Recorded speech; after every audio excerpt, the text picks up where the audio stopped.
You know, I had this idea of this bohemian in the city, maybe based on early impressions of the village when we used to go into the village from Long Island. And so I found myself more in North Beach at, you know, the Cafe Trieste and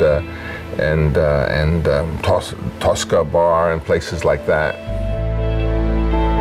I imagined the cafe where artists would sit around and pretty girls would be sitting everywhere. The thing about pretty girls, people don't understand about pretty girls, it's like, you know, half of it all is you just want to be in their presence. You just want that they're there. That's sort of comforting, you know, that they're there. And of course, they're rarely there.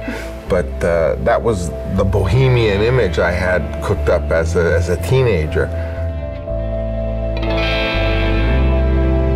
And every once in a while I would see Michael McClure wandering around in San Francisco, and certainly he was a wonderful writer and known now a little bit as an actor, but he's the real thing. I mean, he's a real denizen of San Francisco, an authentic character.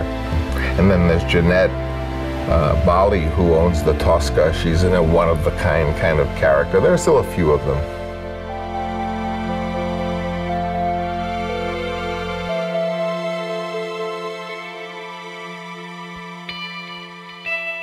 Well, the Sentinel building was built in 1904, right before. It was being built when the big San Francisco earthquake happened. So when the city was devastated, you can see any pictures of the devastation of San Francisco. There's only one structure standing, which is the steel skeleton of the Sentinel building, because it was an early steel building and it's all that survived. I was fortunate enough after The Godfather to be able to buy that building, and we have it. And it serves as the headquarters of American Zoetrope, and has the cafe on the first floor, and it had recording studios in it.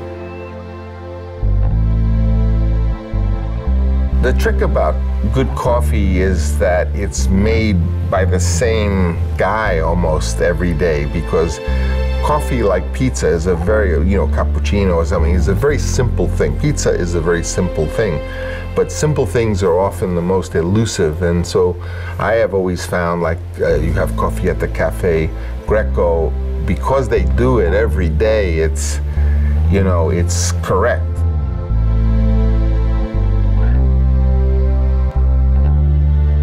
And then, of course, there is the wonderful City Lights bookshop, and that's still owned by Lawrence Ferlinghetti, who's still very much alive and very vital in the community.